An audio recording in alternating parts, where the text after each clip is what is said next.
Okay, ಇಲ್ಲಿ ಸಾರಿ, ವೃತ್ತದ ಭಾಗಗಳು ನೋಡಿ. ಇಲ್ಲಿ ಓ ಏನನ್ ಓ ಏನ್ ಹೇಳ್ತೀವಿ ನಾವು, ವೃತ್ತ ಕೇಂದ್ರ. ಇಲ್ಲಿ ಓ ಎ ಏನಾಗ್ತಾ ಇದೆ, ವೃತ್ತದ ತ್ರಿಜ್ಯ ಅಲ್ವಾ. ಸೊ ಇಲ್ಲಿ ವೃತ್ತ ಕೇಂದ್ರ ಮತ್ತು ವೃತ್ತದ ಮೇಲಿನ ಯಾವುದೇ ಒಂದು ಬಿಂದುಗಳನ್ನ ಸೇರಿಸುವ ರೇಖಾಖಂಡವನ್ನ ಏನಂತ ಹೇಳ್ತೇವೆ ನಾವು, ವೃತ್ತದ ತ್ರಿಜ್ಯ ಅಂತ ಹೇಳ್ತೇವೆ. ಇಲ್ಲಿ ಬಿ ಸಿ ಏನಾಗಿದೆ, ವೃತ್ತದ ವ್ಯಾಸ ಅಲ್ವಾ. ಸೊ ವೃತ್ತದ ವ್ಯಾಸ ಇದು ಏನಾಗುತ್ತೆ, ಪರಿಧಿಯ ಮೇಲಿನ ಎರಡು ಬಿಂದುಗಳು ಅಂದ್ರೆ ಏನಾಗುತ್ತೆ, ಇವು ಕೇಂದ್ರದ ಮೂಲಕ ಹಾದು ಹೋಗುತ್ತೆ. ಸೊ ಇದನ್ನ ಏನಂತ ಹೇಳ್ತೇವೆ ನಾವು, ವೃತ್ತದ ವ್ಯಾಸ. ಇಲ್ಲಿ E F, so E F ಏನಾಗುತ್ತೆ ನೋಡಿ, ವೃತ್ತದ ಮೇಲಿನ ಯಾವುದೇ ಎರಡು ಬಿಂದುಗಳನ್ನ ಸೇರಿಸುವ ರೇಖಾಖಂಡವನ್ನ ಏನಂತ ಹೇಳ್ತೇವೆ ನಾವು, ವೃತ್ತದ ಜ್ಯ ಅಂತ ಹೇಳ್ತೇವೆ. ಇಲ್ಲಿ ಇ ಎಫ್ ಏನಾಗಿದೆ ಮಕ್ಕಳೇ, ವೃತ್ತದ ಜ್ಯ. ಅದೇ ರೀತಿ ಪಿ ಕ್ಯೂ ಏನಾಗುತ್ತೆ, ವೃತ್ತದ ಕಂಸ.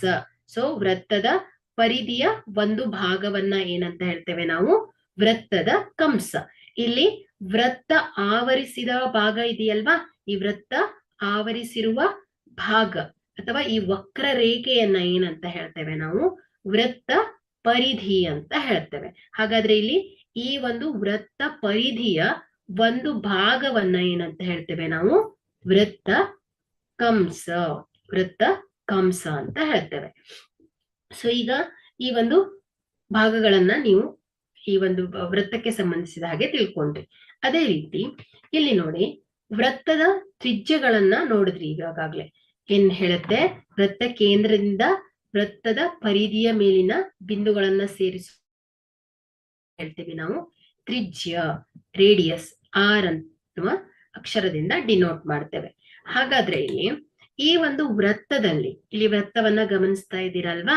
ಸೊ ಈ ವೃತ್ತದಲ್ಲಿ ನಾವು ಎಷ್ಟು ತ್ರಿಜ್ಯಗಳನ್ನ ಎಳೆಯಬಹುದು ಹೇಳ್ತೀರಾ? ಎಷ್ಟು ತ್ರಿಜ್ಯವನ್ನ ಎಳಿಬಹುದು?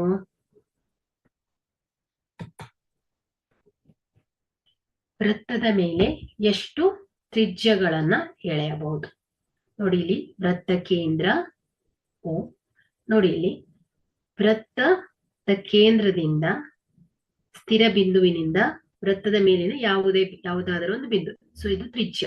ಅದೇ ರೀತಿ ಇಲ್ಲೂ ಕೂಡ ಒಂದು ತ್ರಿಜ್ಯವನ್ನ ಎಳಿಬಹುದು, ಇಲ್ಲೂ ಕೂಡ ಎಳಿಬಹುದು. ಪ್ರತಿ ಒಂದು ವೃತ್ತದ ಮೇಲಿನ ಪ್ರತಿ ಬಿಂದುವಿನಿಂದನೂ ಕೂಡ ತ್ರಿಜ್ಯವನ್ನ ಎಳಿತಾ ಹೋಗ್ಬೋದು ಅಲ್ವಾ.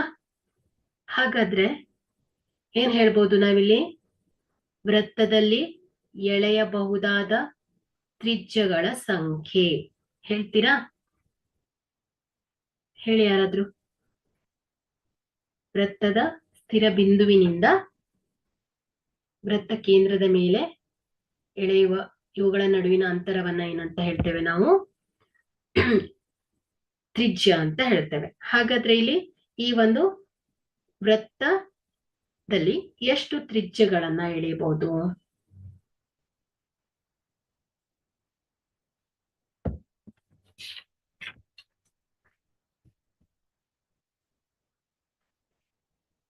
ಸೊ ಇವುಗಳೆಲ್ಲ ಸ್ಥಿರ ಅಂತರದಲ್ಲಿದೆ ಅಲ್ವಾ.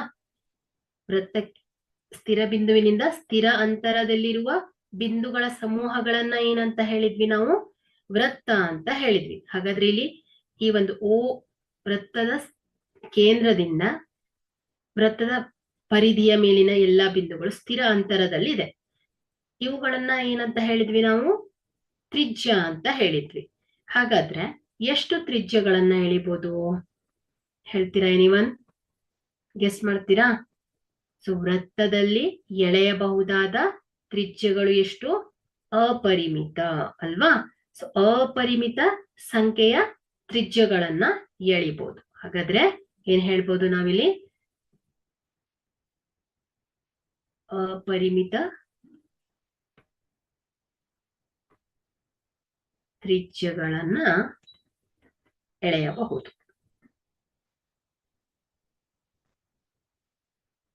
ಅಪರಿಮಿತ ತ್ರಿಜ್ಯಗಳನ್ನ ಎಳೆಯಬಹುದು ಅಲ್ವಾ. ಹಾಗಾದ್ರೆ ಮುಂದಿನ ಒಂದು ಪಾಯಿಂಟ್ ಅನ್ನ ನೋಡಿ, ವ್ಯಾಸ ಮತ್ತು ತ್ರಿಜ್ಯಗಳ ನಡುವಿನ ಸಂಬಂಧ ನೋಡಿ. ಇಲ್ಲಿ ತ್ರಿಜ್ಯ ಅಂದ್ರೆ ಏನು ಹೇಳಿ, ವೃತ್ತ ಕೇಂದ್ರ ಮತ್ತು ವೃತ್ತದ ಮೇಲಿನ ಬಿಂದುಗಳ ನಡುವಿನ ಅಂತರ ಅಲ್ವಾ. ಸೊ ಇದನ್ನ ತ್ರಿಜ್ಯ ಅಂತ ಹೇಳಿದ್ವಿ. ಅದೇ ರೀತಿ ವ್ಯಾಸ. ಸೊ ವ್ಯಾಸ ಏನ್ ಹೇಳುತ್ತೆ, ಇಲ್ಲಿ ಬಿ ಸಿ ಏನಾಗಿದೆ ಮಕ್ಕಳೇ, ವ್ಯಾಸ. ಓ ಎ ಏನಾಗಿದೆ, ತ್ರಿಜ್ಯ ಆಗಿದೆ ಅಲ್ವಾ. ಹಾಗಾದ್ರೆ ಇಲ್ಲಿ ವ್ಯಾಸ ಏನ್ ಹೇಳುತ್ತೆ, ವೃತ್ತದ ಪರಿಧಿಯ ಮೇಲಿನ 2 ಬಿಂದುಗಳು. ಅದು ಹೇಗಿರ್ಬೇಕು, ಅವುಗಳು ಆ ರೇಖೆಗಳು ಏನಾಗ್ತಾ ಇರ್ಬೇಕು, ಕೇಂದ್ರದ ಮೂಲಕ ಹಾದು ಹೋಗ್ತಾ ಇರ್ಬೇಕು. ಅದನ್ನ ಏನಂತ ಹೇಳಿದ್ವಿ ನಾವು, ವ್ಯಾಸ ಅಂತ ಹೇಳಿದ್ವಿ ಅಲ್ವಾ. ಹಾಗಾದ್ರೆ ಇಲ್ಲಿ ಬಿ ಸಿ ಅನ್ನೋದು ಏನಾಗತ್ತೆ ಮಕ್ಕಳೇ, ಬಿ ಸಿ ಏನಾಗತ್ತೆ ಹೇಳ್ತೀರಾ, ವ್ಯಾಸ ಅಲ್ವಾ. ಸೊ ಬಿ ಸಿ ಏನಾಗಿದೆ, ವ್ಯಾಸ ಆಗಿದೆ. ಅದೇ ರೀತಿ ಓ ಎ, ಓ ಎ ಏನಾಗಿದೆ ಹೇಳ್ತೀರಾ ಯಾರಾದ್ರೂ, ಓ ಏನು, ವೃತ್ತದ ತ್ರಿಜ್ಯ, ವೃತ್ತದ ತ್ರಿಜ್ಯ. ಹಾಗಾದ್ರೆ ಇಲ್ಲಿ ವ್ಯಾಸ ಮತ್ತು ತ್ರಿಜ್ಯಗಳು, ಇಲ್ಲಿ ಓ ಎ ತ್ರಿಜ್ಯ, ಅದೇ ರೀತಿ ಓ ಸಿ ಅನ್ನ ಗಮನಿಸಿ, ಓ ಸಿ ರೇಖೆಯನ್ನ ಗಮನಿಸಿ, ಓ ಸಿ ಮತ್ತು ಓ ಬಿ ಅನ್ನ ಗಮನಿಸಿ. ಸೊ ಇವುಗಳು ಕೂಡ ಏನಾಗುತ್ತೆ, ತ್ರಿಜ್ಯ ಆಗತ್ತೆ ಅಲ್ವಾ. ಓ ಬಿ ಮತ್ತು ಓ ಸಿ ಗಳು ಕೂಡ ಏನಾಗತ್ತೆ, ವೃತ್ತದ ತ್ರಿಜ್ಯಗಳು ಅಲ್ವಾ. ಹಾಗಾದ್ರೆ ಇಲ್ಲಿ ತ್ರಿಜ್ಯ ಮತ್ತು ವ್ಯಾಸಗಳ ಸಂಬಂಧವನ್ನ ಹೇಗೆ ಹೇಳ್ಬೋದು, ವ್ಯಾಸ ಬರಬ್ಬರಿ ಏನಾಗತ್ತೆ, ತ್ರಿಜ್ಯದ 2 ಪಟ್ಟು ಅಲ್ವಾ. ತ್ರಿಜ್ಯದ 2 ಪಟ್ಟು ವ್ಯಾಸ ಅಲ್ವಾ. ಇಲ್ಲಿ ನೋಡಿ, ತ್ರಿಜ್ಯವನ್ನ ನಾವು ಆರ್ ಅನ್ನೋ ಒಂದು ಸಂಕೇತದಿಂದ ಹೇಳ್ತಾ ಇದ್ದೇವೆ, ಓ ಎ ತ್ರಿಜ್ಯ. ಇಲ್ಲಿ ಬಿ ಸಿ ಅನ್ನೋದೇನಾಯ್ತು, ಈ ಒಂದು ವೃತ್ತದ ವ್ಯಾಸ. ಇಲ್ಲಿ ಓ ಸಿ ತ್ರಿಜ್ಯ ಮತ್ತು ಓ ಬಿ ಕೂಡ ತ್ರಿಜ್ಯ. ಸೊ ಇವುಗಳನ್ನ ಕೂಡಿದಾಗ ನಮ್ಗೆ ಏನ್ ಸಿಗತ್ತೆ, ವ್ಯಾಸ ಸಿಗತ್ತೆ. ಹಾಗಾದ್ರೆ ವ್ಯಾಸವನ್ನ ಏನಂತ ಹೇಳ್ಬೋದು ನಾನು, ತ್ರಿಜ್ಯದ 2 ಪಟ್ಟು.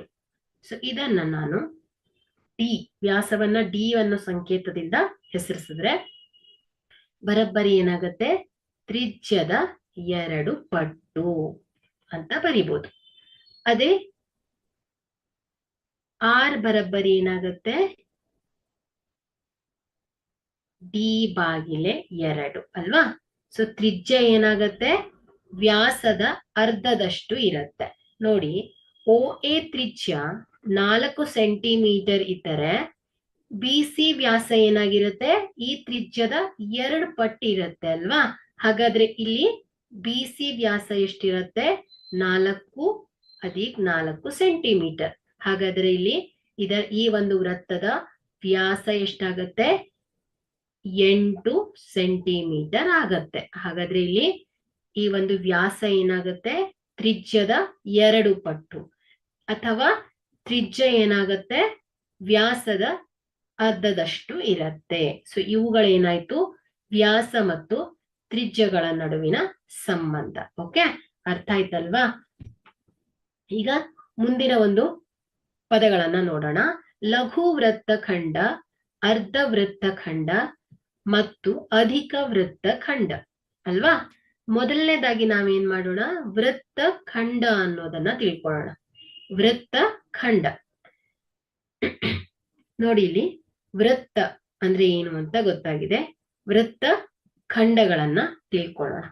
ನೋಡಿ ಮಕ್ಕಳೇ, ಉದಾಹರಣೆಗೆ ಇಲ್ಲಿ ಒಂದು ವೃತ್ತವನ್ನ ತಗೊಳ್ತೇನೆ, ಇಲ್ಲಿ ಒಂದು ವೃತ್ತವನ್ನ ಬಿಡಿಸ್ತೇನೆ. ಇಲ್ಲಿ ಇದು ಒಂದು ಕೇಂದ್ರ ಬಿಂದು ಓ. ಓಕೆ, ಇಲ್ಲಿ ವೃತ್ತದ ಮೇಲಿನ ಯಾವುದಾದರೂ 2 ಬಿಂದುಗಳನ್ನ ಸೇರಿಸುವ ರೇಖೆ. ಸೊ ಇದನ್ನ ಏನಂತ ಹೇಳ್ತೇವೆ ನಾವು, ಜ್ಯ ಅಂತ ಹೇಳ್ತೇವೆ ಅಲ್ವಾ. ಸೊ ಇದನ್ನ ಏನಂತ ಹೇಳ್ತೇವೆ, ಜ್ಯ. ವೃತ್ತದ ಮೇಲಿನ ಯಾವುದಾದರೂ 2 ಬಿಂದುಗಳನ್ನ ಸೇರಿಸುವ ರೇಖಾಖಂಡವನ್ನ ಏನಂತ ಹೇಳ್ತೇವೆ, ಜ್ಯ ಅಂತ ಹೇಳ್ತೇವೆ. ಹಾಗಾದ್ರೆ ಇಲ್ಲಿ ಈ ಒಂದು ವೃತ್ತ ಪರಿಧಿಯನ್ನ ಏನ್ ಮಾಡ್ತಾ ಇದೆ ಜ್ಯ ಹೇಳಿ. ಈ ಒಂದು ಜ್ಯಗಳು ವೃತ್ತ ಪರಿಧಿಯನ್ನ 2 ಭಾಗಗಳನ್ನಾಗಿ ವಿಂಗಡಿಸ್ತಾ ಇದೆ ಅಲ್ವಾ. ನೋಡಿ, ಇಲ್ಲಿ ಇನ್ನೊಮ್ಮೆ ಬಿಡಿಸ್ತೇನೆ. ವೃತ್ತದ ಮೇಲಿನ ಯಾವುದಾದರೂ 2 ಬಿಂದುಗಳನ್ನ ಸೇರಿಸುವ ರೇಖಾಖಂಡವನ್ನ ಏನಂತ ಹೇಳ್ತೇವೆ, ಜ್ಯ ಅಂತ ಹೇಳ್ತೇವೆ. ಇಲ್ಲಿ ಜ್ಯಗಳು ಈ ಒಂದು ವೃತ್ತವನ್ನ ಎರಡು ಅಸಮ ಭಾಗಗಳನ್ನಾಗಿ ವಿಂಗಡಿಸ್ತಾ ಇದೆ ಅಲ್ವಾ. ಇದು ಚಿಕ್ಕ ಭಾಗವಾದ್ರೆ ಸೊ ಇದೇನಾಗತ್ತೆ, ದೊಡ್ಡ ಭಾಗ. ಸೊ ಇಲ್ಲಿ ಈ ಚಿಕ್ಕ ವೃತ್ತದ ಭಾಗ, ಈ ಭಾಗವನ್ನ ಏನಂತ ಹೇಳ್ತೇವೆ, ಇದನ್ನ ಕಂಸ ಅಂತ ಹೇಳ್ತೇವೆ ಅಲ್ವಾ. ವೃತ್ತದ ಪರಿಧಿಯ ಒಂದು ಭಾಗವನ್ನ ಏನಂತ ಹೇಳ್ತೇವೆ ನಾವು, ಕಂಸ ಅಂತ ಹೇಳ್ತೇವೆ. ಕಂಸ ಅಂತ ಹೇಳ್ತೇವೆ. ಇಲ್ಲಿ ಜ್ಯಾ ಮತ್ತು ಕಂಸ, ಸೊ ಇವುಗಳಿಂದ ಆವೃತ್ತವಾಗಿದೆ ಅಲ್ವಾ. ಸೊ ಜ್ಯಾ ಮತ್ತು ಕಂಸಗಳಿಂದ ಆವೃತ್ತವಾಗಿರುವ ಭಾಗವನ್ನ ಏನಂತ ಹೇಳ್ತೇವೆ ನಾವು, ವೃತ್ತ ಖಂಡ ಅಂತ ಹೇಳ್ತೇವೆ. ಇನ್ನೊಮ್ಮೆ ಹೇಳ್ತೇನೆ ಕೇಳಿ. ನೋಡಿ, ಇಲ್ಲಿ ಒಂದು ವೃತ್ತ. ಈ ವೃತ್ತದಲ್ಲಿ ವೃತ್ತದ ಮೇಲಿನ ಯಾವುದಾದರೂ ಎರಡು ಬಿಂದುಗಳನ್ನ ಸೇರಿಸುವ ರೇಖೆಯನ್ನ ಏನಂತ ಹೇಳ್ತೇವೆ ನಾವು, ಜ್ಯಾ ಅಂತ ಹೇಳ್ತೇವೆ. ಸೊ ಇಲ್ಲಿ ವೃತ್ತದ ಈ ಒಂದು ಜ್ಯಾಗಳು ಏನ್ ಮಾಡ್ತಾ ಇದೆ, ವೃತ್ತವನ್ನ ಎರಡು ಅಸಮ ಭಾಗಗಳನ್ನಾಗಿ ವಿಂಗಡಿಸ್ತಾ ಇದೆ. ಹಾಗಾದ್ರೆ ಇಲ್ಲಿ ಈ ಒಂದು ವೃತ್ತದ ಚಿಕ್ಕ ಭಾಗ, ಸೊ ಇದನ್ನ ಕಂಸ, ಲಘು ಕಂಸ, ಲಘು ಕಂಸ ಅಂತ ಕರೆದ್ರೆ, ಈ ಒಂದು ವೃತ್ತದ ದೊಡ್ಡ ಭಾಗವನ್ನ ಏನಂತ ಹೇಳ್ತೇವೆ ನಾವು, ಅಧಿಕ ಕಂಸ ಅಂತ ಹೇಳ್ತೇವೆ. ಸೊ ಇದು ಲಘು ಕಂಸವಾದರೆ ಇದೇನಾಗತ್ತೆ, ಅಧಿಕ ಕಂಸ ಆಗತ್ತೆ. ಹಾಗಾದ್ರೆ ಇಲ್ಲಿ ಈ ಒಂದು ಕಂಸ ಮತ್ತು ಜ್ಯಾಗಳಿಂದ ಆವೃತ್ತವಾಗಿರುವ ಭಾಗವನ್ನ ಏನಂತ ಹೇಳ್ತೇವೆ ನಾವು, ವೃತ್ತ ಖಂಡ ಅಂತ ಹೇಳ್ತೇವೆ ಅಲ್ವಾ. ಸೊ ಹಾಗಾದ್ರೆ ಇಲ್ಲಿ ಏನಾಯ್ತು, ಜ್ಯಾ ಮತ್ತು ಕಂಸಗಳಿಂದ ಆವೃತ್ತವಾದ ಭಾಗಗಳನ್ನ ವೃತ್ತ ಖಂಡ ಅಂತ ಹೇಳ್ತೇವೆ. ಹಾಗಾದ್ರೆ ಇಲ್ಲಿ ಈ ಒಂದು ಮೊದಲನೇ ಚಿತ್ರವನ್ನ ಗಮನಿಸಿದ್ರೆ, ಮೊದಲನೇ ವೃತ್ತವನ್ನ ಗಮನಿಸಿದ್ರೆ, ಇಲ್ಲಿ ನೋಡಿ ಕೆಂಪು ಬಣ್ಣದಿಂದ ಆವೃತ್ತವಾಗಿರುವ ಭಾಗವನ್ನ ಏನಂತ ಹೇಳ್ತೇವೆ, ವೃತ್ತ ಖಂಡ ಅಂತ ಹೇಳ್ತೇವೆ. ಹಾಗಾದ್ರೆ ಇಲ್ಲಿ ನೋಡಿದು, ಇದನ್ನ ನಾವೇನಂತ ಹೇಳ್ತೇವೆ, ಲಘು ವೃತ್ತ ಖಂಡ. ಸೊ ಇದು ಚಿಕ್ಕ ಭಾಗ ಅಲ್ವಾ. ಸೊ ಇದನ್ನ ಏನಂತ ಹೇಳ್ತೇವೆ ನಾವು, ಲಘು ವೃತ್ತ ಖಂಡ. ಸೊ ಉಳಿದಿರೋದು, ಸೊ ಇದನ್ನ ದೊಡ್ಡ ಕಂಸ ಮತ್ತು ಜ್ಯಾಗಳಿಂದ ಆವೃತ್ತವಾದ ಭಾಗಗಳನ್ನ ಏನಂತ ಹೇಳ್ತೇವೆ ನಾವು, ಅಧಿಕ ವೃತ್ತ ಖಂಡ ಅಂತ ಹೇಳ್ತೇವೆ. ಅರ್ಥ ಆಯ್ತಾ. ಮೊದಲನೇದಾಗಿ ವೃತ್ತ ಖಂಡ ಅಂದ್ರೆ ಏನು ಅನ್ನೋದನ್ನ ತಿಳ್ಕೊಂಡ್ರಿ.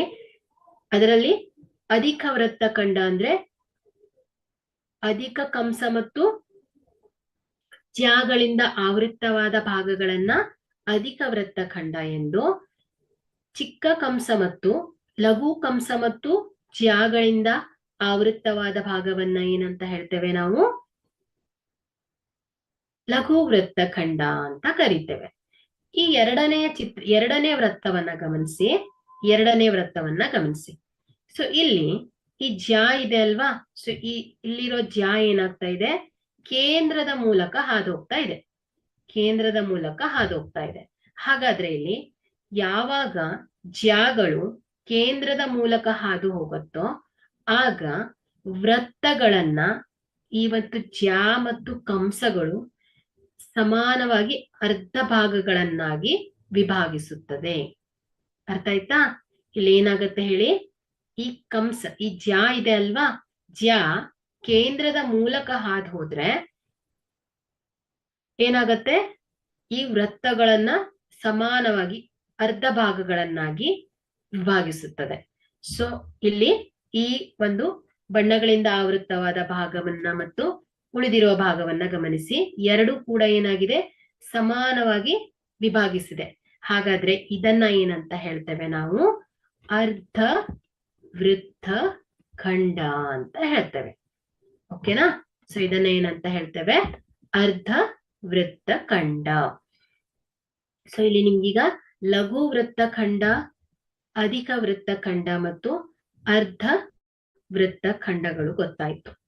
ಇಲ್ಲಿ ಮೂರನೆಯ ಒಂದು ವೃತ್ತವನ್ನ ಗಮನಿಸಿ. ನೋಡಿ ಇಲ್ಲಿ O A ಬಿ ಅಂತ ಹೆಸರಿಸ್ತಾರೆ.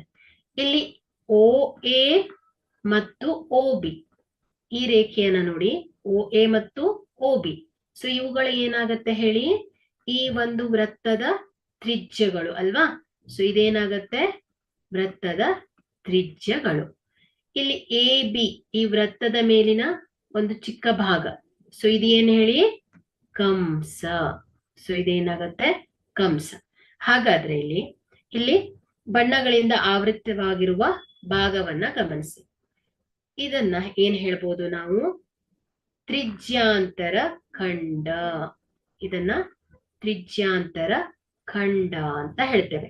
ಯಾಕಂದ್ರೆ ಇದು ತ್ರಿಜ್ಯ ಮತ್ತು ಕಂಸಗಳಿಂದ ಆವೃತ್ತವಾಗಿರುವ ಭಾಗಗಳನ್ನ ಏನಂತ ಹೇಳ್ತೇವೆ ನಾವು, ತ್ರಿಜ್ಯಾಂತರ ಖಂಡ ಅಂತ ಹೇಳ್ತೇವೆ.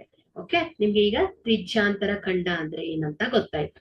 ಹಾಗಾದ್ರೆ ಇಲ್ಲಿ ನೋಡಿ, ಈ ಒಂದು ಚಿಕ್ಕ ಭಾಗವನ್ನ ನೋಡಿ, ಇದು ಉಳಿದಿರೋ ಭಾಗ ಗಮನಿಸಿದ್ರೆ ಇದು ದೊಡ್ಡದಾಗಿದೆ. ಹಾಗಾದ್ರೆ ಇಲ್ಲಿ ಎ ಓ ಬಿ, ಸೊ ಇದನ್ನ ನಾವು ಲಘು ತ್ರಿಜ್ಯಾಂತರ ಖಂಡ ಅಂತ ಹೇಳಿದ್ರೆ, ಉಳಿದಿರುವ ಭಾಗವನ್ನ ಏನಂತ ಹೇಳ್ಬೋದು, ಅಧಿಕ ತ್ರಿಜ್ಯಾಂತರ ಖಂಡ ಅಂತ ಹೇಳ್ಬೋದು. ಸೊ ಇದು ಕೂಡ ಅರ್ಥ ಆಗಿದೆ ಅಂತ ಭಾವಿಸ್ತೇನೆ. ನೋಡಿ, ಇನ್ನೊಮ್ಮೆ ಕ್ವಿಕ್ ಆಗಿ ಹೇಳ್ತೇನೆ ನೋಡಿ. ಮೊದಲನೇದಾಗಿ ಒಂದು ವೃತ್ತದಲ್ಲಿ ವೃತ್ತದ ಮೇಲಿನ ಯಾವುದಾದರೂ ಎರಡು ಬಿಂದುಗಳನ್ನ ಸೇರಿಸುವ ರೇಖೆಯನ್ನ ಏನಂತ ಹೇಳ್ತೇವೆ ನಾವು, ಜ್ಯಾ ಅಂತ ಹೇಳ್ತೇವೆ. ಜ್ಯಾ ಅಂತ ಹೇಳ್ತೇವೆ. ಇಲ್ಲಿ ಈ ಜ್ಯಾಗಳು ಏನ್ ಮಾಡ್ತಾ ಇದೆ, ವೃತ್ತವನ್ನ ಎರಡು ಅಸಮ ಭಾಗಗಳನ್ನಾಗಿ ವಿಭಾಗಿಸ್ತಾ ಇದೆ. ಹಾಗಾದ್ರೆ ಇಲ್ಲಿ ಈ ಜ್ಯಾ ಮತ್ತು ಕಂಸ, ಸೊ ಈ ಒಂದು ವೃತ್ತದ ಚಿಕ್ಕ ಭಾಗ, ಸೊ ಇದನ್ನ ಏನಂತ ಹೇಳ್ತೇವೆ ನಾವು, ಕಂಸ ಅಂತ ಹೇಳ್ತೇವೆ. ಜ್ಯಾ ಮತ್ತು ಕಂಸಗಳಿಂದ ಆವೃತ್ತವಾಗಿರುವ ಭಾಗವನ್ನ ಏನಂತ ಹೇಳ್ತೇವೆ ನಾವು,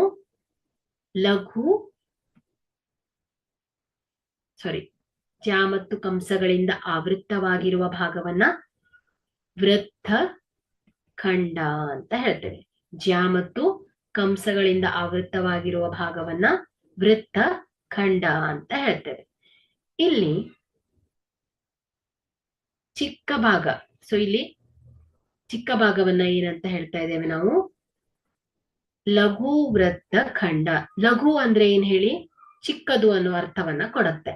ಸೊ ಇಲ್ಲಿ ಇದನ್ನ ನಾವೇನಂತ ಹೇಳ್ತೇವೆ, ಲಘು ವೃತ್ತ ಖಂಡ ಅಂತ ಹೇಳಿದ್ರೆ, ಸೊ ಈ ದೊಡ್ಡ ಭಾಗವನ್ನ ಏನಂತ ಹೇಳ್ತೇವೆ ನಾವು, ಅಧಿಕ ವೃತ್ತ ಖಂಡ ಅಂತ ಹೇಳ್ತೇವೆ.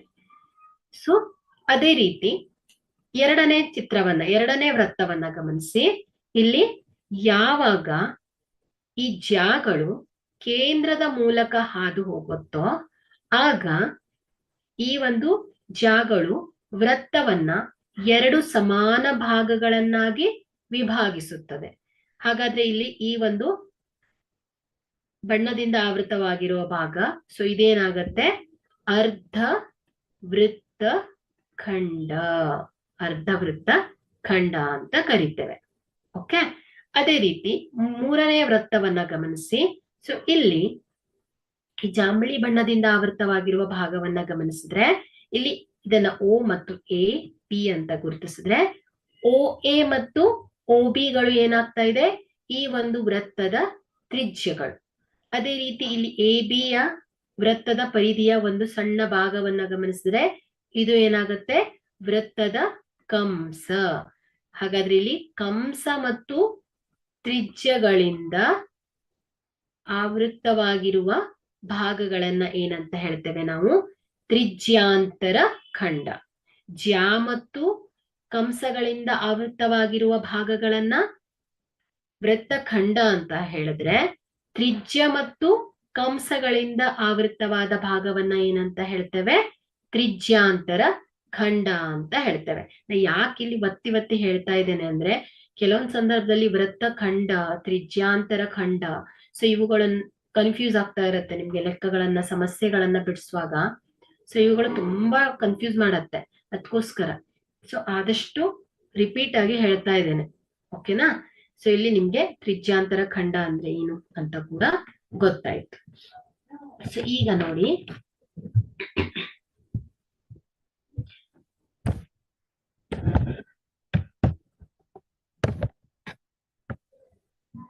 ಇಲ್ಲಿ ಒಂದು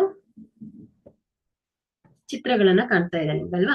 ವೃತ್ತ ಕಾಣ್ತಾ ಇದೆ, ಒಂದು ಸರಳ ರೇಖೆ ಕಾಣ್ತಾ ಇದೆ ಅಲ್ವಾ? 3 ರೀತಿಯ ವೃತ್ತಗಳಿವೆ, ಅದೇ ರೀತಿ 3 ಸರಳ ರೇಖೆಗಳಿದೆ ಅಲ್ವಾ? ಇಲ್ಲಿ ನಾವೇನ್ ಹೇಳೋಣ, ಇಲ್ಲಿ 3 ಸಾಧ್ಯತೆಗಳನ್ನ ಹೇಳೋಣ. ನೋಡಿ, ಇಲ್ಲಿ ಮೊದಲನೇ ಒಂದು ಚಿತ್ರವನ್ನ ಗಮನಿಸಿ, ಮೊದಲನೇ ವೃತ್ತ ಮತ್ತು ಸರಳ ರೇಖೆಯನ್ನ ಗಮನಿಸಿ. ಇಲ್ಲಿ ಏನಾಗ್ತಾ ಇದೆ ಚಿತ್ರ 1ರಲ್ಲಿ, ರೇಖೆ ಮತ್ತು ವೃತ್ತ. ಸೊ ಇಲ್ಲಿ ರೇಖೆಗಳ ಪಿ ಕ್ಯೂ ರೇಖೆ ಮತ್ತು ವೃತ್ತಗಳನ್ನ ಗಮನಿಸಿದ್ರೆ ಯಾವುದಾದ್ರೂ ಸಾಮಾನ್ಯ ಬಿಂದುಗಳು ಕಾಣ್ತಾ ಇದೆಯಾ ಮಕ್ಕಳೇ? ಹೇಳ್ತೀರಾ?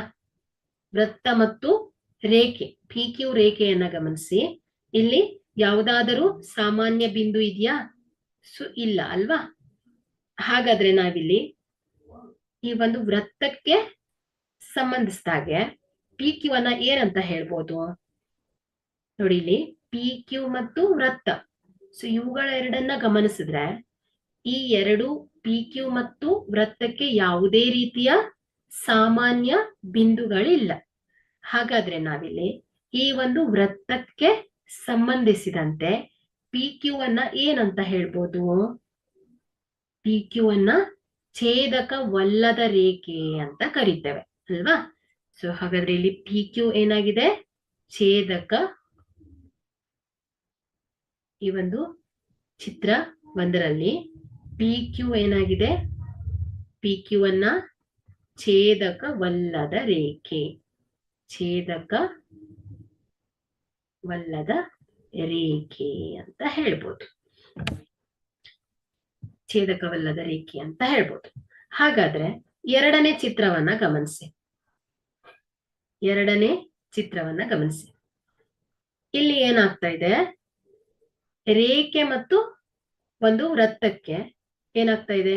ಈ ಒಂದು ರೇಖೆ ಪಿ ಕ್ಯೂ ಮತ್ತು ವೃತ್ತಕ್ಕೆ ಎರಡು ಸಾಮಾನ್ಯ ಬಿಂದುಗಳು ಇವೆ ಅಲ್ವಾ? ಸೊ ಇಲ್ಲಿ ಪಿ ಕ್ಯೂ ರೇಖೆ ಮತ್ತು ಈ ಒಂದು ವೃತ್ತ, ಸೊ ಇವುಗಳಿಗೆ ಏನಾಗ್ತಾ ಇದೆ? ಎರಡು ಸಾಮಾನ್ಯವಾದ ಬಿಂದುಗಳನ್ನ ಕಾಣ್ತಾ ಇದ್ದೀರಾ ನೀವು, ಎ ಮತ್ತೆ ಬಿ ಅಲ್ವಾ? ಸೊ ಈ ಒಂದು ಪ್ರಕರಣದಲ್ಲಿ ಪಿ ಕ್ಯೂ ಅನ್ನ ಏನಂತ ಹೇಳ್ತೀರಾ? ಪಿ ಕ್ಯೂ ಈ ಒಂದು ವೃತ್ತಕ್ಕೆ ಸಂಬಂಧಿಸಿದಾಗೆ ಪಿ ಕ್ಯೂ ಅನ್ನ ಏನಂತ ಹೇಳ್ಬೋದು? ಇಲ್ಲಿ ವೃತ್ತಕ್ಕೆ ಮೊದಲನೇ ಒಂದು ಪ್ರಕರಣದಲ್ಲಿ ವೃತ್ತ ಮತ್ತು ಸರಳ ರೇಖೆ ಇವುಗಳಿಗೆ ಯಾವುದೇ ರೀತಿಯ ಸಾಮಾನ್ಯ ಬಿಂದುಗಳನ್ನ ನೋಡಿಲ್ಲ ನಾವು. ಹಾಗಾಗಿ ಇಲ್ಲಿ ಪಿ ಕ್ಯೂ ಅನ್ನ ಏನಂತ ಹೇಳಿದ್ವಿ ನಾವು? ಏನಂತ ಹೆಸರಿಸಿದ್ವಿ? ಛೇದಕವಲ್ಲದ ರೇಖೆ ಅಂತ ಹೇಳಿದ್ವಿ. ಎರಡನೇ ಚಿತ್ರದಲ್ಲಿ ಪಿ ಕ್ಯೂ ಏನಾಗಿದೆ? ಪಿ ಕ್ಯೂ ರೇಖೆ ಮತ್ತು ವೃತ್ತಕ್ಕೆ ಎರಡು ಸಾಮಾನ್ಯ ಬಿಂದುಗಳನ್ನ ನೋಡಿದ್ರಿ, ಎ ಮತ್ತು ಬಿ ಅಂತ. ಸೊ ಇಲ್ಲಿ ಪಿ ಕ್ಯೂ ಅನ್ನ ಏನಂತ ಹೇಳ್ಬೋದು ನಾವು? ವೃತ್ತ ಛೇದಕ, ವೃತ್ತ ಛೇದಕ ಅಂತ ಹೇಳ್ತೇವೆ. ಸೊ ಹಾಗಾದ್ರೆ ಇಲ್ಲಿ ಪಿ ಕ್ಯೂ ಏನಾಯ್ತು ಮಕ್ಕಳೇ? ವೃತ್ತ ಛೇದಕ ಅಲ್ವಾ? ವೃತ್ತ ಛೇದಕ ಆಯ್ತು. ಅದೇ ರೀತಿ ಮೂರನೆಯ ಚಿತ್ರವನ್ನ ಗಮನಿಸಿ, ಮೂರನೇ ಚಿತ್ರವನ್ನ ಗಮನಿಸಿ. ಇಲ್ಲಿ ಈ ಒಂದು ವೃತ್ತ ಮತ್ತು ಸರಳ ರೇಖೆ ಪಿ ಕ್ಯೂ ಅನ್ನ ಗಮನಿಸಿದ್ರೆ ಏನಾಗತ್ತೆ? ಇಲ್ಲಿ ಪಿ ಕ್ಯೂ ಮತ್ತು ವೃತ್ತವು ಒಂದೇ ಒಂದು ಸಾಮಾನ್ಯ ಬಿಂದುವನ್ನ ಹೊಂದಿದೆ ಅಲ್ವಾ? ಅದು ಎಲ್ಲಿ? ನೋಡಿ, ಇಲ್ಲಿ ಎ ಒಂದು ಬಿಂದುಗೆ ಏನಾಗ್ತಾ ಇದೆ? ಟಚ್ ಆಗ್ತಾ ಇದೆ.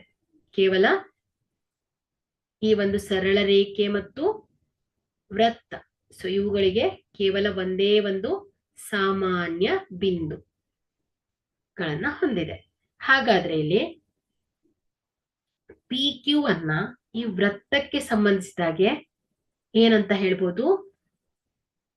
ಹೇಳ್ತೀರಾ? ಏನಂತ ಹೇಳ್ತೀರಾ? ಪಿ ಕ್ಯೂ ಏನಾಗಿದೆ? ಈ ಒಂದು ವೃತ್ತದ ಸ್ಪರ್ಶಕ. ಹಾಗಾದ್ರೆ ಈ ಒಂದು ಪ್ರಕರಣದಲ್ಲಿ ಪಿ ಕ್ಯೂ ಅನ್ನ ವೃತ್ತಕ್ಕೆ ಎಳೆದ ಸ್ಪರ್ಶಕ, ವೃತ್ತದ ಸ್ಪರ್ಶಕ ಅಂತ ಕರಿತೇವೆ. ಹಾಗಾದ್ರೆ ಇಲ್ಲಿ ಮೂರನೇ ಒಂದು ಚಿತ್ರದಲ್ಲಿ, ಮೂರನೇ ಒಂದು ಪ್ರಕರಣದಲ್ಲಿ ಪಿ ಕ್ಯೂ ಏನಾಗಿದೆ ಮಕ್ಕಳೇ? ವೃತ್ತದ ಸ್ಪರ್ಶಕ, ವೃತ್ತದ ಸ್ಪರ್ಶಕ. ಸೊ ಮೊದಲನೇ ಒಂದು ಪ್ರಕರಣದಲ್ಲಿ ಪಿ ಕ್ಯೂ ಅನ್ನ ಏನಂತ ಹೇಳ್ತಾ ಇದ್ದೇವೆ ನಾವು? ಛೇದಕವಲ್ಲದ ರೇಖೆ ಅಂತ ಹೇಳ್ತೇವೆ. ಎರಡನೇ ಒಂದು ಚಿತ್ರದಲ್ಲಿ ಪಿ ಕ್ಯೂ ಏನಾಗ್ತಾ ಇದೆ? ಪಿ ಕ್ಯೂ ಮತ್ತು ಈ ಒಂದು ವೃತ್ತಗಳು ಎರಡು ಸಾಮಾನ್ಯ ಬಿಂದುಗಳನ್ನ ಹೊಂದಿದೆ. ಹಾಗಾದ್ರೆ ಇಲ್ಲಿ ಪಿ ಕ್ಯೂ ಏನಾಗಿದೆ? ಈ ಒಂದು ವೃತ್ತದ ಛೇದಕ ಅಂತ ಹೇಳಿದ್ವಿ. ಅದೇ ಮೂರನೇ ಚಿತ್ರದಲ್ಲಿ ಪಿ ಕ್ಯೂ ಏನಾಗಿದೆ? ಈ ಒಂದು ವೃತ್ತದಲ್ಲಿ ಕೇವಲ ಒಂದೇ ಒಂದು ಬಿಂದುವಿನ ಮೂಲಕ ಹಾದು ಹೋಗ್ತಾ ಇದೆ, ಸ್ಪರ್ಶಿಸ್ತಾ ಇದೆ. ಹಾಗಾಗಿ ಇದನ್ನ ಸ್ಪರ್ಶ ಅಂದ್ರೆ ಟಚ್ ಮಾಡೋದು. ಸೊ ಇದನ್ನ ಏನಂತ ಹೇಳಿದ್ವಿ ನಾವು? ಹಾಗಾದ್ರೆ ಈ ಒಂದು ವೃತ್ತದ ಸ್ಪರ್ಶಕ ಅಂತ ಹೇಳಿದ್ವಿ. ಓಕೆನಾ? ಸೊ ನಿಮ್ಗೀಗ ಛೇದಕ, ವೃತ್ತ ಛೇದಕ ಅಂದ್ರೆ ಏನು ಅಂತ ಅರ್ಥ ಆಯ್ತು. ಅದೇ ರೀತಿ ವೃತ್ತ ಸ್ಪರ್ಶಕ ಅಂದ್ರೆ ಏನು ಅಂತ ಕೂಡ ಗೊತ್ತಾಯ್ತು. ಸೊ ಅದೇ ರೀತಿ ಇನ್ನು ಅನೇಕ ರೀತಿಯಾಗಿ ನಾನು ಈ ಒಂದು ವೃತ್ತಕ್ಕೆ ಸಂಬಂಧಿಸಿದ ಹಾಗೆ ಕೆಲವೊಂದು ಪರಿಕಲ್ಪನೆಗಳನ್ನ ಹೇಳಿದ್ದೀನಿ. ಸೊ ಈಗ ಏನ್ ಮಾಡೋಣ? ಕೆಳಗಿನವುಗಳನ್ನ ಒಂದೊಂದಾಗಿ ಹೆಸರಿಸ್ತಾ ಹೋಗೋಣ. ಸೊ ನೀವು ಈಗ ನನ್ನ ಜೊತೆ ಆನ್ಸರ್ ಮಾಡ್ತಾ ಹೋಗ್ಬೇಕು. ಓಕೆನಾ? ಸೊ ಇಲ್ಲಿ ನೀವೇ ಹೇಳ್ಬೇಕು ಆನ್ಸರ್ನ. ಈಗಾಗ್ಲೇ ನೀವು ಕಲ್ತಿದ್ದೀರಿ, ಇದನ್ನೆಲ್ಲದನ್ನ ನಾನು ಹೇಳಿದ್ದೀನಿ. ಈಗಲೇ ಈ ಕ್ಲಾಸಲ್ಲಿ ಇದೆಲ್ಲದನ್ನ ಹೇಳಿದ್ದೀನಿ. ಸೊ ಈಗ ಹೇಳ್ತೀರಾ? ಮೊದಲನೇದು ಏನಿದೆ? ವೃತ್ತಕ್ಕೆ ಸಂಬಂಧಿಸಿದ ಕೆಲವೊಂದು ಪರಿಕಲ್ಪನೆಗಳು ನೋಡಿ. ಓ. ಸೊ ಓ ಏನ್ ಹೇಳಿ? ಈ ಒಂದು ವೃತ್ತವನ್ನ ಗಮನಿಸಿ. ಇಲ್ಲಿ ಓ ಏನಾಗತ್ತೆ ಹೇಳ್ತೀರಾ? ಸೊ ಓ ಏನಾಗತ್ತೆ? ವೃತ್ತ ಕೇಂದ್ರ ಅಲ್ವಾ? ಸೊ ಇದೇನಾಯ್ತು? ವೃತ್ತ ಕೇಂದ್ರ. ಸೊ ನೀವು ಭಾಗಗಳನ್ನ ಸರಿಯಾಗಿ ತಿಳ್ಕೊಂಡ್ರೆ ಬೇಗ ಬೇಗ ಆನ್ಸರ್ ಮಾಡ್ತೀರಾ. ನೋಡಿ ಇಲ್ಲಿ ಎ ಬಿ. ಸೊ ಇಲ್ಲಿ ಎ ಬಿ ಏನಾಗಿದೆ ಹೇಳಿ? ವೃತ್ತ ಕೇಂದ್ರದ ಮೂಲಕ ನೋಡಿ, ವೃತ್ತದ ಮೇಲಿನ ಎರಡು ಬಿಂದುಗಳನ್ನ ಸೇರಿಸುವ ರೇಖೆ. ಸೊ ಇವುಗಳು ಏನಾಗ್ತಾ ಇದೆ? ವೃತ್ತ ಕೇಂದ್ರದ ಮೂಲಕ ಹಾದು ಹೋಗ್ತಾ ಇದೆ. ಸೊ ಇವುಗಳನ್ನ ಏನಂತ ಹೇಳ್ತಿದ್ವಿ ನಾವು? ವ್ಯಾಸ. ಹಾಗಾದ್ರೆ ಇಲ್ಲಿ ಎ ಬಿ ಏನಾಗ್ತಾ ಇದೆ ಮಕ್ಕಳೇ? ವೃತ್ತದ ವ್ಯಾಸ. ಓಕೆ? ಸೊ ಇದೇನಾಗತ್ತೆ? ವೃತ್ತದ ವ್ಯಾಸ. ಓಕೆ? ಅದೇ ರೀತಿ ಎಂ ಎನ್. ಎಂ ಎನ್ ಅನ್ನ ನೋಡಿ.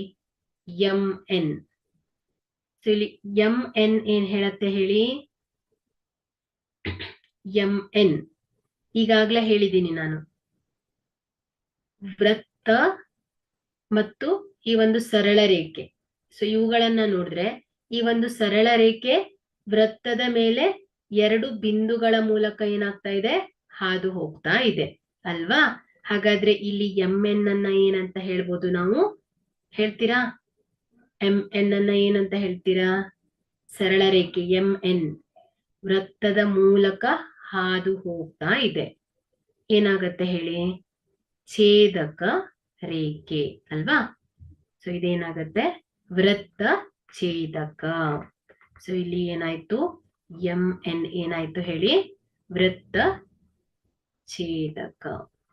ಓಕೆ? ಅದೇ ರೀತಿ X Y. So X Y.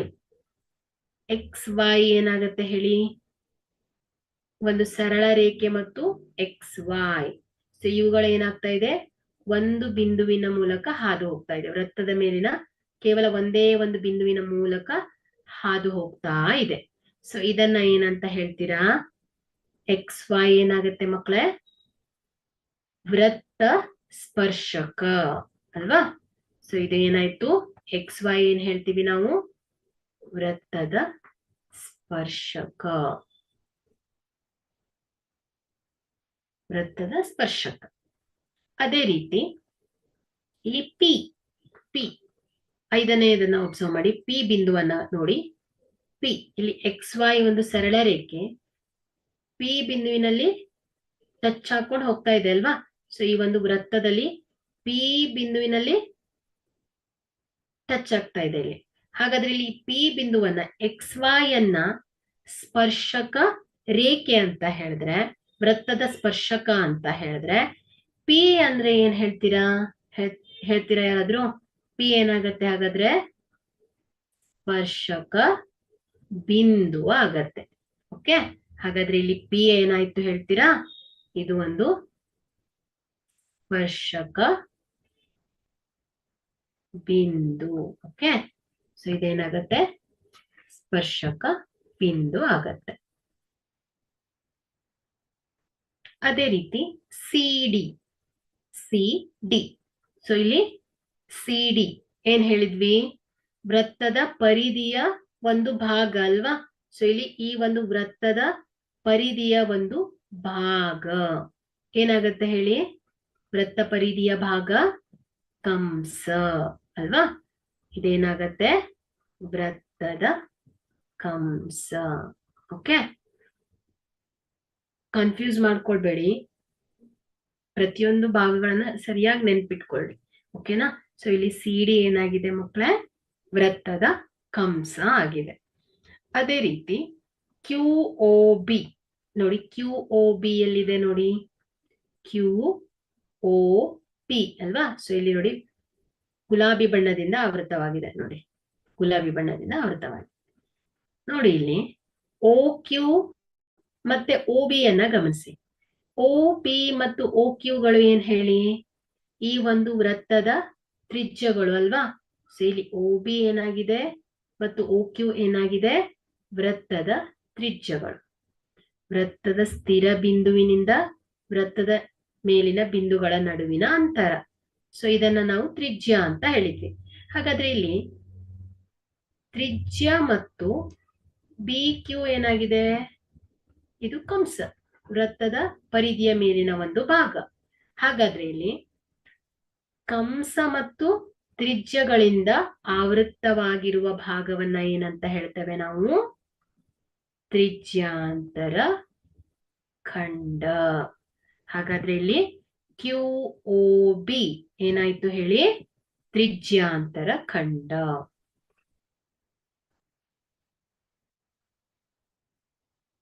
ತ್ರಿಜ್ಯಾಂತರ ಖಂಡ ಆಯ್ತು.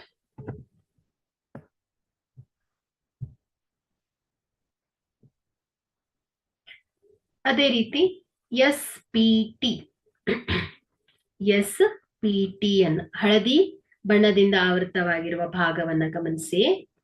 ಸೊ ಇದು SPT ನೋಡಿ, ಕಂಸ ಮತ್ತು ಜಾಗಳಿಂದ ಆವೃತ್ತವಾಗಿರುವ ಭಾಗಗಳನ್ನ ಏನಂತ ಹೇಳ್ತೇವೆ ಮಕ್ಕಳೇ?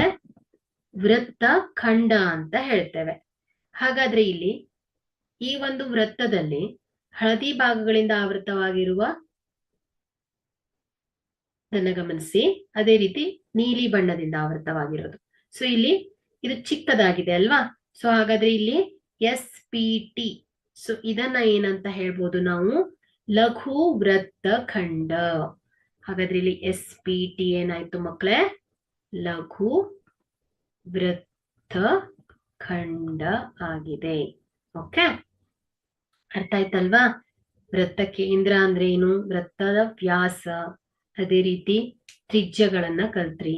ಅದೇ ರೀತಿ ಛೇದಕ ಮತ್ತು ಛೇದಕವಲ್ಲದ ರೇಖೆ, ಸ್ಪರ್ಶಕ ರೇಖೆಗಳು, ಲಘು ವೃತ್ತಖಂಡ, ಅಧಿಕ ವೃತ್ತಖಂಡ, ತ್ರಿಜ್ಯಾಂತರ ಖಂಡ. ತ್ರಿಜ್ಯಾಂತರ ಖಂಡದಲ್ಲಿ ಅಧಿಕ ತ್ರಿಜ್ಯಾಂತರ ಖಂಡ ಮತ್ತು ಲಘು ತ್ರಿಜ್ಯಾಂತರ ಖಂಡ. ಸೊ ಇವುಗಳನ್ನೆಲ್ಲ, ಈ ಭಾಗಗಳನ್ನು, ಈ ವೃತ್ತ ಅಂತ ಗೊತ್ತಾಗಿದೆ ನಿಮ್ಗೆ, ಈ ಎಲ್ಲ ಭಾಗಗಳು ಕೂಡ ನೆನಪಿನಲ್ಲಿರ್ಬೇಕು. ಓಕೆನಾ?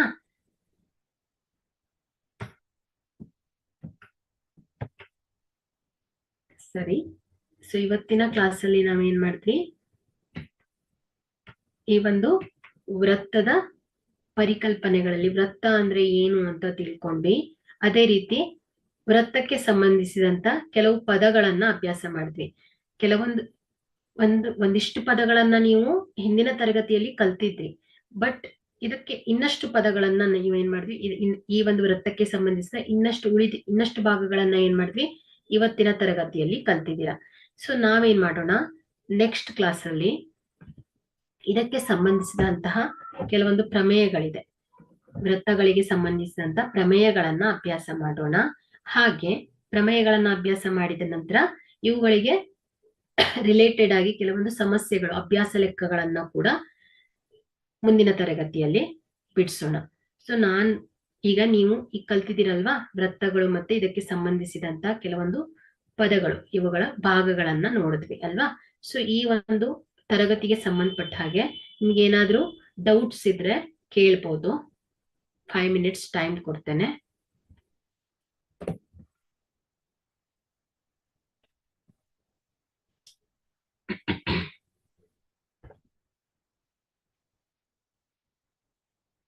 Any doubts?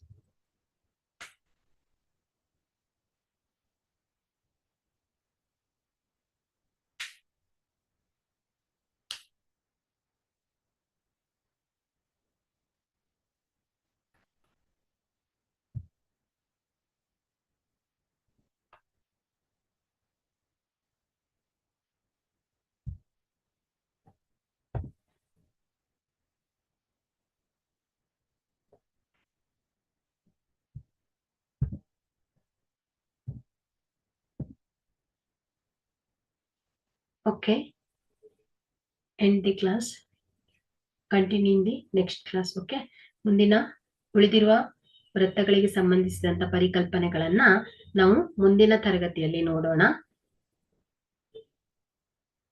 ಎಲ್ಲರಿಗೂ ಧನ್ಯವಾದಗಳು.